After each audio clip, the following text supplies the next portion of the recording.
What's going on? What's going on? Entertain the Geeky.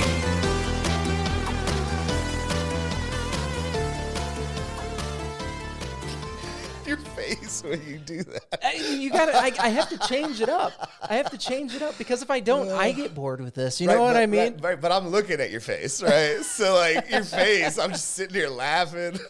Well, I used to try to, when we started the show, whoever was in the room with me, I would try to throw them off. Okay. So I would do something to try to. I wanted the track to start with laughing. I thought that was the way to do this. And yeah, I could have done the right thing and just had a fucking laughing track, but I was too stupid and lazy for that. No. Don't use the laugh track. So yeah, no laugh tracks here. I would just find a way to try to get this organic laugh. It's very easy with you because I just make a funny face and you're in. You're like, yeah. I do be quite a bit.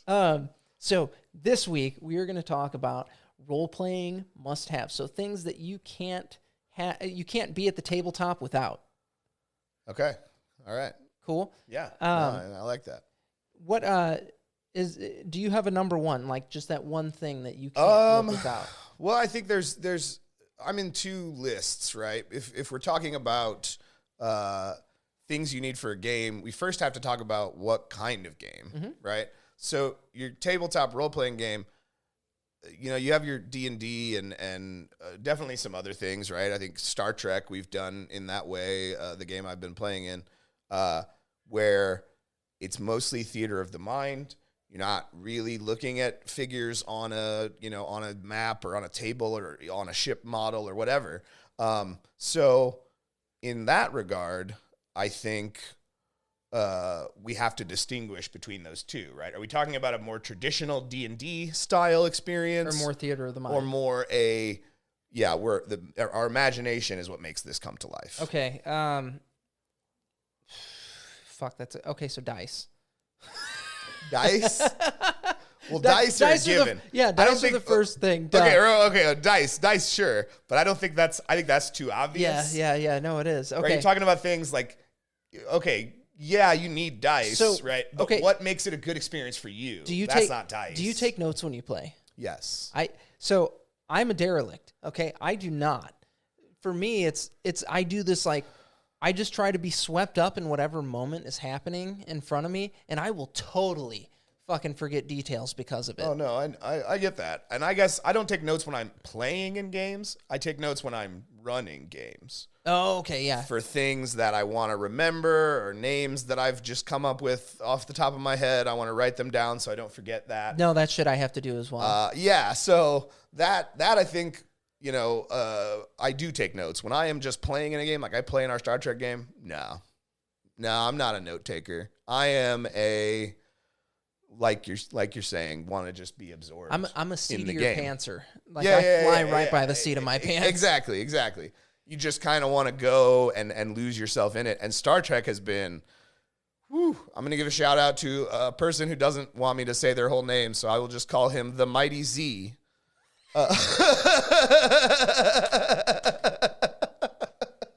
What? That was what? I can't say his name. He doesn't want me. He doesn't want to be on the internet. We had tried so hard to get him on the show in the past. He'd be so good. He would be. I've had conversations with this guy in a nerdy environment, and he's great. When you get him going on the nerdy topics, he's great. He's fucking brilliant too. That's the part that it's just like, dude, come on, you're the perfect person for this. Yes. But the Mighty Z has been running a Star Trek game, and it has been great. I mean, it has been one of those things where I'm acting it and playing it in my head like a Star Trek show, like I'm just on a Star Trek show, because that's what I want right out of it.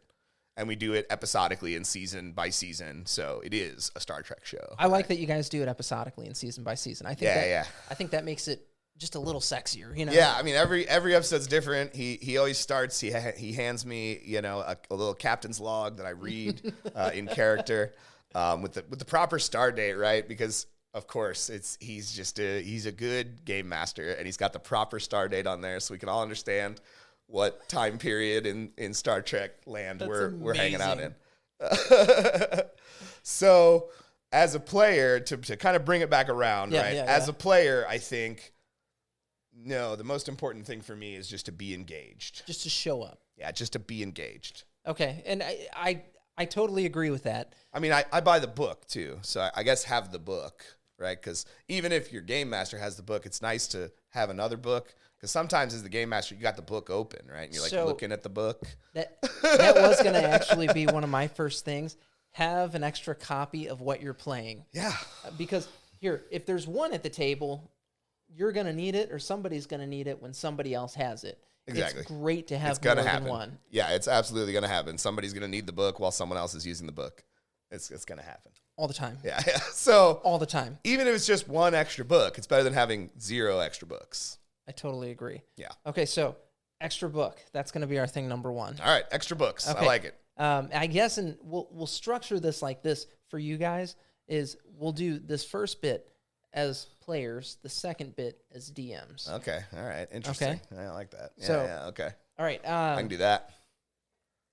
I have always liked having a mini of the character that I'm playing, even if that mini will never meet the table. Yeah, I agree with that. I think because I oftentimes take my own little ship model for our Star Trek game to the game with me. If we're in the Excelsior class, that's our ship.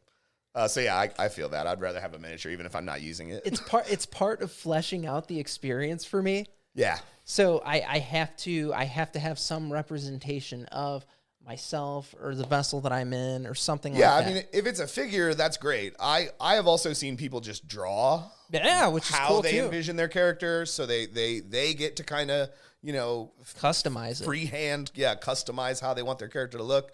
And some of those drawings are excellent because I know some people that are very good at art, and some of those drawings are terrible. Figures, yes. No offense to those people, but yeah. But you do know who you are. You know who you are. So I think having some kind of visual representation is good, because in the theater of the mind thing, it could just be, a drawing, or you find an image online that represents what you think your character 100%. looks like. Because you can Google search anything and you could find something that's close to what you're talking about. You'd be very specific on them Google searches. Yeah, it'll spit out an image. You're like, and this is what my Dracolich looks like, Oh, yeah, or you could just go on to one of those miniature designing sites and just design your miniature and just buy the print of it, which is cheap. And even if you're going to print it, great. If you're not, you still have it, right? It's a little visual file that you have that you can reference and show people if you're showing them your character. This is me. I designed it in a little miniature building thing. Agreed. Yeah. Do you take your own writing utensil? Yes, and many other writing utensils in case someone doesn't have one. Okay. God damn it, you're so sweet. He goes in there as a team player. He's like, everybody got a pencil? Yeah. No, it's just I carry that bag with me everywhere. Yeah. You can't see it. I'm Bag pointing of off holding. screen. I carry my bag with me everywhere, and I always have like 6 or 8 pencils in there. That's amazing. Because it's a bag I take when I game. Okay. I use it for whatever I'm doing, basically. So, extra writing utensils. I do. Okay, so I take a notebook that I don't fucking use really. The most that ever gets written down in my notebook is the names of the other people I'm playing with, so I don't forget to call them by their character names. Or if I know we're going to be traveling with an NPC for an extended period of time, I may or may not write his name down. Yes. But I honestly, more times than not, I'll do that on my character sheet. So I'll have all these pages of notebook paper to use, and I won't fucking use a single one of them. Yeah. And I will buy notebooks. This is how fucking silly I am with it. I'll go out and I'll buy a brand new notebook because I'm getting ready to play again, okay? And I'm like, brand new fucking notebook or binder or whatever. I've got these sleeves in there for my spells. I've got my character sheet sleeves in there. Dude, this is going to be great. The whole note section is never used. I'm like, I could have just used the same one from last time and replaced the character sheet. It's like buying a gym membership and then just never going to the gym. Oh, 100%. Or going like one time. Yes. You wrote something small in your notebook. That's like going to the gym one time, right? Yeah, it is. It's that fucking first day after New Year's, where you have to. Well, it's that first session. You wrote some stuff down from that first session, and then you just never did it again. You're like, I'm here with Kai, Goldar, and Grapthar. Yes. So yeah, I think visual representation of the character is number 2, right? Yep. But I think also having if the game uses its own like proprietary dice, having extra sets of dice, because sometimes the amount of proprietary dice that I've had at a table means that every time someone has to roll, they need to grab all the dice. I become enraged with my dice at times, and I know you don't buy into this, but I fucking buy into it. When dice when they need to be shamed, I shame them, and I shame them adequately. Superstitious nonsense. You can't roll good all the time. It's probability, people. You can't do good every time. I let those fucks see their friends being rolled and doing good. I want them to see it. Look, I am a DM most of the time, right? I'm rarely ever a player.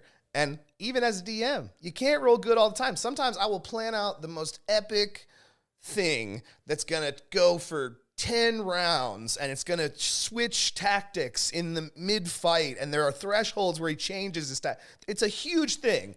And I roll so bad, it's over in 6 rounds. So I'm going to quote Mike Brodeur right now, because I don't care if I botch a roll as a DM, okay? As a player, I do, but as a DM... Well, but that's the thing. It's supposed to be even for both of us. You don't let a lie get in the way of a good story. That's what Mike Brodeur says. He's right. He's right, man. I will totally further the story with a lie. No, because I think that's what keeps the game fair, right? That we're all bound by the same probability as each other to do good or to do bad. You've never given one of your players some grace because they were fucked? Yes, but that's different. That's providing a fun experience for players. But I'll only do that as a DM too. If it's something that's going to shaft them, if it's something that's going to shaft them, I won't do it. Okay, but if it's something that's going to make them have fun, I'm doing it. Fuck it. Sure. And I guess as a DM, have there been times I've rolled, a basic percentage chance for something to happen and hit like 59 or 49% and went, yeah, you got it. Right. Yes. So I'm not saying that I've never thrown some dice and fudged their result, right? But most of the time, the only time I would actually be doing that is if it favors the players. I don't need the dice to favor me. I've got many other things to come that are going to be equally as challenging, and I won't be rolling bad all the time. I only do it to favor the players, though. Yeah. So, I want the players to have a fun experience. If it is going to make the experience better, that's when I'm trying to do it. Yes. Like, if I'm like, okay, hey, roll for perception, and look, they're going to get a really cool reveal. Yep. Oh, little child has wandered into the shot. Okay. If I know the joys of being a family man and trying to record a podcast, if I know they're going to get a really cool reveal by maybe missing that perception check, I might up it a point just so they miss it. Sure, yeah. Just so they get this really cool. Oh, fuck. Man. I mean, if I'm going to fudge a dice result, it's never a result that I'm rolling as an enemy fighting the players. No. Because that just doesn't matter, right? They have the same chance of doing poorly or successfully as I do when rolling a dice to attack. So I think it's important that that's where the game remain even. But yes, if the dice roll is so close to the result that it doesn't matter, sure, go ahead. I just try anything that I can do to try to make them have fun with it. That's what I'm shooting for. And I think one thing that I think is maybe we'll talk about this a little more in the DM side of things. But I think one thing that is important, I'm sorry, I'm seeing it over there, and it's just making me laugh. It is cuckoo. This is cuckoo. That was you. I saw you. You're over there. See you over there? He's telling a story. Let's listen to his story. No, I got distracted. Now I don't even remember what my story was. We'll talk about it more, and I do it. We'll talk about it more in the DM side of things. But proprietary dice. If there are some kind of proprietary dice, having extras. I take extra dice, and I think that's a must for any game, just in case I have to put some in the doghouse. Well, I mean, when there's again superstitious nonsense. When you're just using regular dice, though, right? Your D6s, your D4s, your D8s, your D20s. Yeah. Most people have plenty of those. People that are into games have plenty of those. Right. If you're just getting into games, go buy some. Right? They sell them everywhere. You can get 10 pounds of them. Yeah, you can get a lot of them for very little amount of money. Yeah. They're just little pieces of plastic. But it's proprietary dice. It's when the bar to entry for your game is I have to buy dice that are not normal dice. Right. Yeah, extra dice. So that's what, 3? So 3. How many are we going to? I think 5. Okay, 5. All right, what else you got? So we have our extra book. We have our character representation. Yeah. We have our extra dice. Extra dice, yeah. I like to have things in a neat package. So I always do a binder or a folder for whatever character I'm doing. Sure, yeah. And I even because sometimes as a DM I provide those. Well, sure, yeah. But yeah, as a player, I take folders and shit. I take card sleeves, all this stuff, so that I can make it as lovely as possible for me. And I know, okay, grab the green folder if I'm going to play. Yeah. So yeah, a folder. Yeah, I have my character sheet in our Star Trek game. I have my character sheet, and every captain's log the Mighty Z has ever given me, and all just in like a magazine sleeve. Nice. Right? Okay. Like one of those page sleeves from like Ultra Pro. So it's all in there. My sheets, everything. It's all in there. Okay. I just keep it all in one place and next to my book, and that's what I grab when I gotta go. Well, and I grab specific dice because the game only uses D20s and then proprietary D6s. That's how you know it's good, though. Which I hate. The old game let me use regular dice. Just regular old dice. What's the difference? Could you, like, take a Sharpie to a D6 and make it so work? You could. There's charts or little tables that show you what symbol you would get if you rolled a D6 and got a 1 and a 2 and a 3. Okay. So you could convert it quite easily, but I mean, it's just easier. I mean, at least they give you the option of that, though. That's cool. Some games don't do that. Some games don't ever put a little template together, and people do it on their own, right? Like fans do it. They'll figure it out. They figure it out. They're they smart. Put the templates together. They're smart people. Well, if you obsess over a game, no, you can't go outside. It's dark, baby. If you obsess over a game, you figure out real quick how those tables and numbers actually work. Oh yeah, for sure. And there's still, I mean, we've been playing this, at least this newer version of the Star Trek game, for a while now, and there are still times when I roll those D6s and I'm just like, all right, so I got these little explosions and I got this Starfleet symbol, but I don't remember what all that bullshit means. So what does all that bullshit mean? I would rather just know I rolled a 6. Kick ass. You know? On a D6, I rolled a 6. That's as high as it goes. I did the best roll I could. You want number 10? I just rolled number 10. You're so adorable how you just, like, she will just talk and then just trail off, but then just keep going as if that was the point.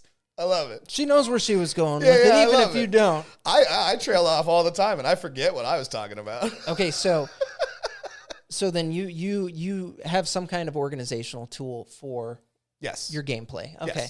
Yes. Organizational tool, yeah. I think we could blanket the whole thing under a folder or a sleeve. Yeah, that's keeping your stuff together, so you always have it on game day. Absolutely. So there's nothing worse than hearing somebody go, shit, I forgot my sheet.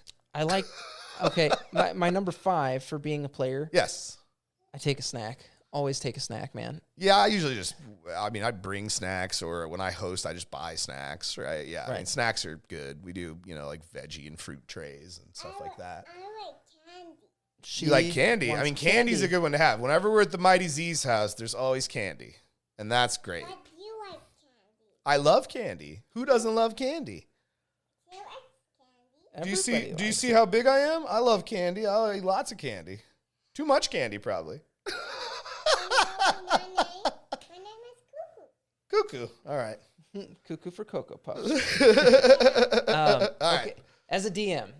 Yes. As a DM. Okay. I think we forgot number 5. What was number 5? No, that was number 5. Oh, that was number 5. The snack was number 5 for me. Snack was number 5. That's right.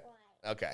So as a DM, yeah, go ahead. What do you got for number 1? Your number 1. Okay, my number 1 is hang on one sec, babe.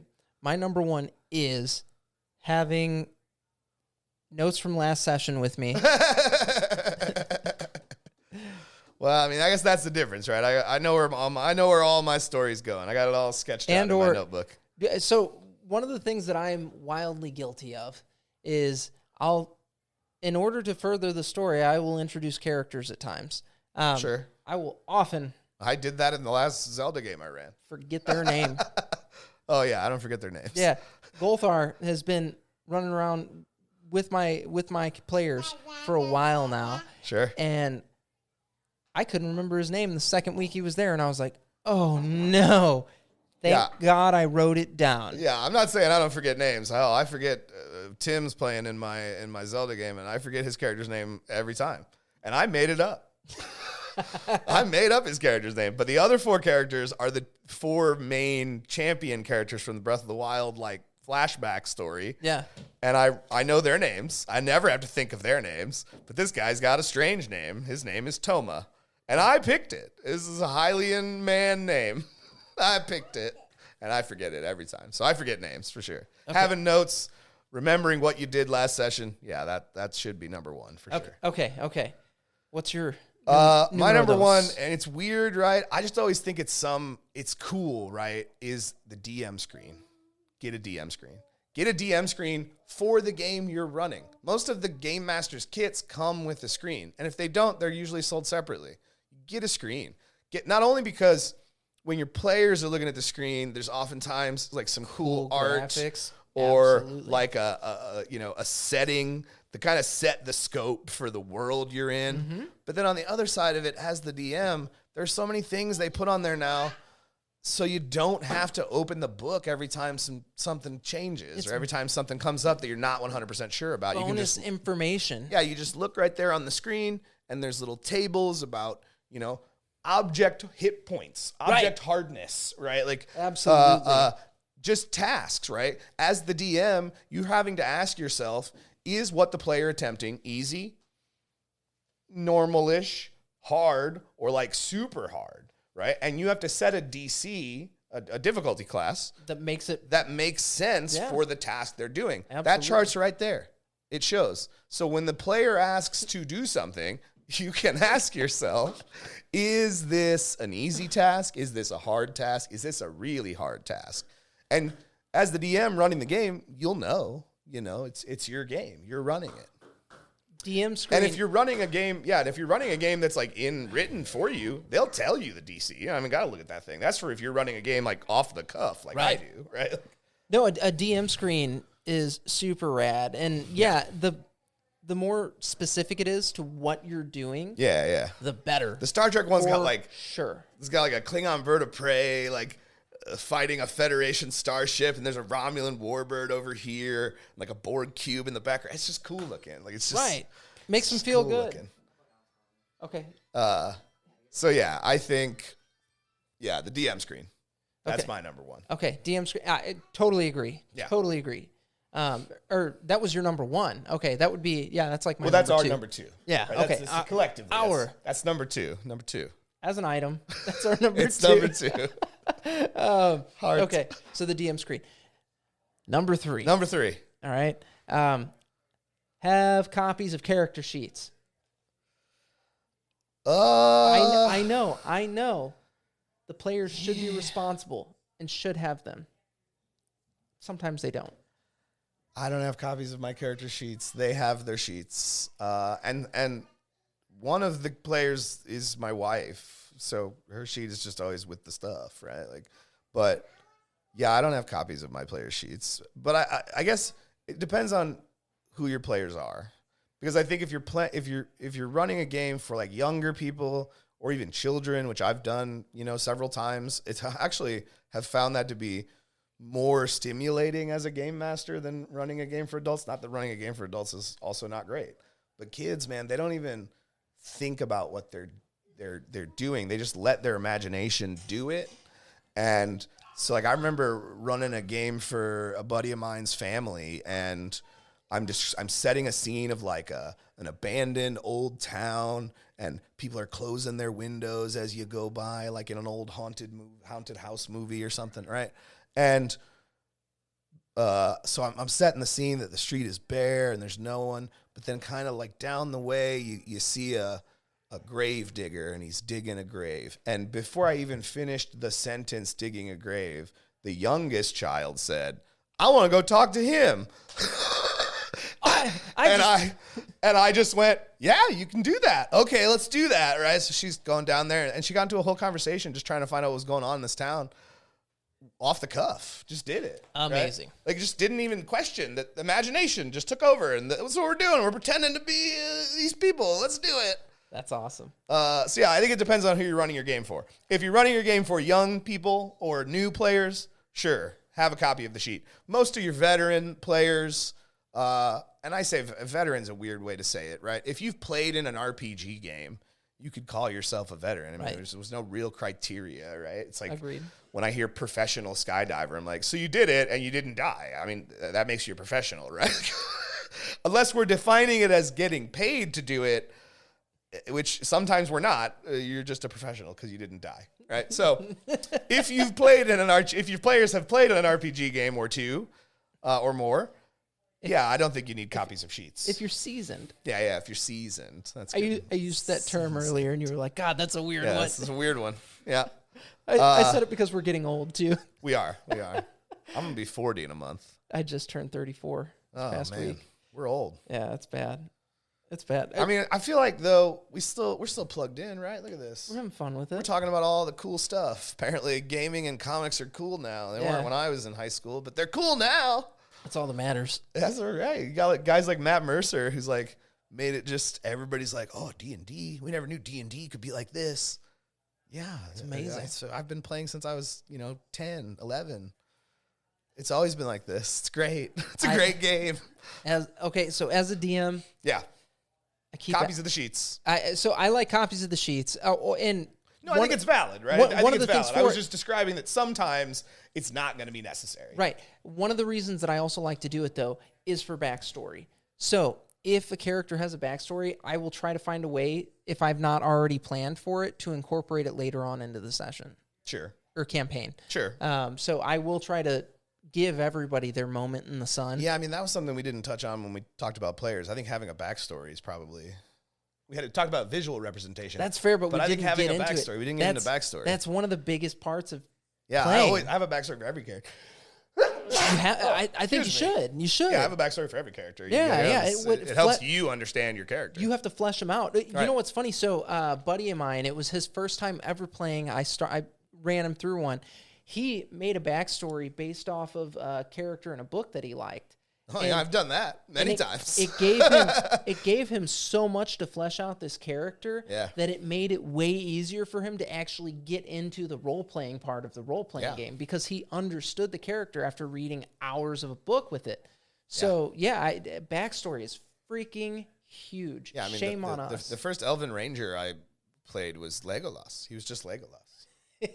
And I'm not talking about Orlando Bloom, very sexy hot guy Legolas. I'm talking about like the Legolas I read in the book. I read those books when I was young. I read The Hobbit when I was a child, and then immediately was like, oh my God, is there more of this? And then read the Lord of the Rings story.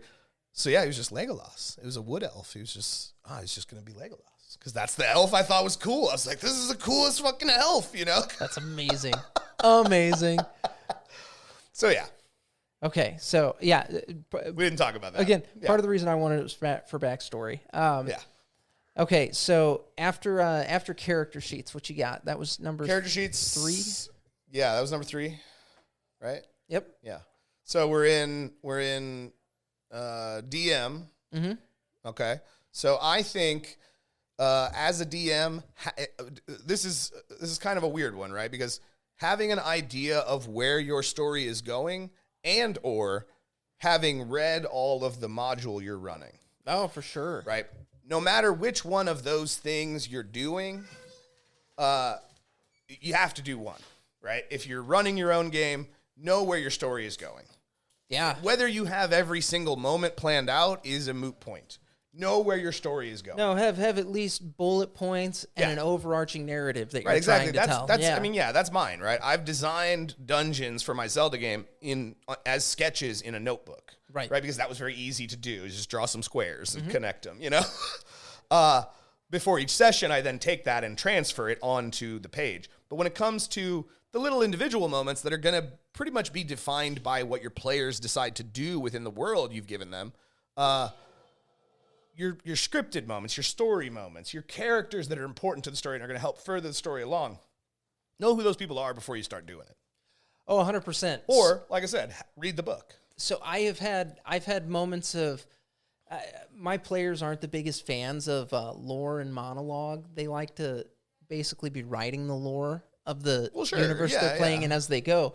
But I've given them these like moments of, hey, you didn't know this about the world because it was something that had been kind of lost to the sands of time, but it's being revealed to you now. And it's something that is going to be massive moving forward. So Yeah. make a note of this. And they like, it's funny because my characters are like, or my players are like, that's fucking silly. Here we go. So then now they're just having religious experiences. You can let your players dictate kind of the crux of the story, right? But like you and as a DM, I mean, it's your job to be ready for the changes they might make or the things they might try to affect, right? But like you don't have to. I'm not saying you have to plan out every single moment, right? Because I had a situation where the Mighty Z is playing in this Zelda game as well, where the Mighty Z's character was. I can't stop saying it now. Was the next time you see him, you need to be like, Mighty Z. Yeah, I know, right? I'm gonna have to do this now. It's a thing. It's a thing. I'm gonna get like a big banner and just hang it in his house. I should the Mighty Z. I should text him. I never really even talked to him, but I should just text him. So the Mighty Z, we were having a conversation about you. Yes. The Mighty Z is playing Mifa, the Zora princess from Breath of the Wild. Yeah. And she was going to engage, or they were going to a place where her father was like amassing Zora troops for a push on some swamplands to get rid of some lizard guys, right? I knew she was going to interact with her father, but I didn't plan that conversation in any way. That conversation happened because the father is on the road to where we are going, Right. and why not let the daughter interact with her father, Right. right? And her father would want to interact with her. That was the whole thing, right? Because when at first he was like welcoming, like, oh, come in to my tent. Eventually he got like lower register and was like, so daughter, why are you here? Right? Because he's like worried about his daughter. You get to have some awesome role playing there, though. Yeah, exactly. Yeah. And I had no idea what the conversation was going to be, right? The conversation is dictated by what the Mighty Z wants to engage in with that NPC. Right. I don't know what that NPC is going to say. I let that kind of happen naturally. But it's still important that I knew it was going to happen, right? Having some kind of structure to kind of keep the story moving, unless you're just trying to build a sandbox. Right. In which case you're talking about something very different, right? Sure. Yeah. Okay, so that was, what, number 4? That was number 4. Having the story mapped out a little bit or having read the whole module. All right. Number 5. So you get the final word. So Chris always gets the last word. Oh, stop it. So as a DM, I'm going to say you are responsible for extra dice, copies of books. Responsible for the stuff that you need to run the game. Sure. Well, not just that, but if somebody forgets dice, you want to have some there for them and stuff like that. Sure. So yeah, I always make sure to have extras, and then I provide snacks. Yeah, I definitely go to the store and buy snacks. I try to do full-blown meals is actually what I try to do. I try to make it like it depends on how long we're playing. an experience. Yeah. Well, I do every Thursday now. It was every other Thursday for a bit there, but it's every Thursday. And Wish I could do every week. That'd be great. Well, I try to do. I want the experience to be something that's special for everybody, and it's more than just getting to play the game a little bit. It's getting to spend time with other human beings. And after a weird couple of years where we didn't get to do a lot of that, it was super important to me. So absolutely, I agree. I do try to make it as just communal an event as possible. Yeah. So yeah, fucking, if you're a DM, you better have snacks or num-nums. Or some Mountain Dews or something. We've all heard that old Dr. Demento sketch. Do you drink when you play? Drink alcohol? No, or do your players drink when they play? Because you don't drink. No. No? I mean, some players I've had play have had drinks and probably would still to this day if I invited them to a game. But no, mostly no. Okay. It's mostly, sodas or water or tea or whatever. I mean, that's smart. Yeah. That's smart. Yeah. I've DM'd drunk before, and that's, like, not good to do. Oh, I DM high all the time. I'm high when I DM because it kind of helps my imagination just kind of be a little more free. Gets the creative juices It helps me flowing. ad-lib in those conversations where I'm not really sure how the conversation is going to go. I'm just going to kind of let the player dictate how that conversation is going to happen. So we typically will have drinks when we play. I think that's fine. I think it's can get out of hand. There- I've had some people get like too drunk while they were playing, and that made me never want to game with them ever. No. Total thing. So like I've had experiences where I was DMing and it was almost hard to tell the story because I was just a little too buzzed up. Sure. And I was like, fuck. So then I'm having these awkward interactions while I'm an NPC, Sure. and it's not necessarily what that character was going to do to forward the story. So yeah, I actually would. Bonus. You should probably be somewhat sober. Don't drink too much if you drink. Yes. But so the last thing, I think, number 5, snacks. Snacks, for sure. Those are the lists. You fucking, yeah. Got Snacks. 5 and 5. 5 and 5 is always snacks, though, man. Like, if you're going somewhere and somebody's hosting you, you take snacks because it's the right thing to do. Sure. If you are hosting, have snacks, because it's the right thing to do. It's the right thing to do. Like, be a good person. Even if it's just like some chips and salsa or something. Anything. I don't give a fuck. Yeah, whatever. yeah. So like, there have been a couple of weeks where I have been lazy, and I'll text my group and I'll be like, "Hey, I'm not doing din tonight, so go fucking eat something before you come here. Right. I'll Or have some bring chips. something to eat with you. Yeah, I'll have don't chips care. here, Yeah. so you can snack, but it's not going to be what we normally do. But yeah, the I think, to round it all out, those are, we didn't intend it to be 2 lists, but I think it was important to differentiate between must-haves or things that are required as a player versus things that are required as a DM. Yes, agreed. Yeah. Okay. You guys can go to entertainthegeeky.com. You can follow us on all of our social media there. If you have not already, like, comment, subscribe. Love us so much that it hurts. Just give us a like, right? That helps out, apparently. Yeah, you don't have to send us any more vials of blood. Thank you, though. Some kind of algorithm thing. I don't know. They tell me it's an algorithm thing. I'm too old to understand what that means, so I don't know.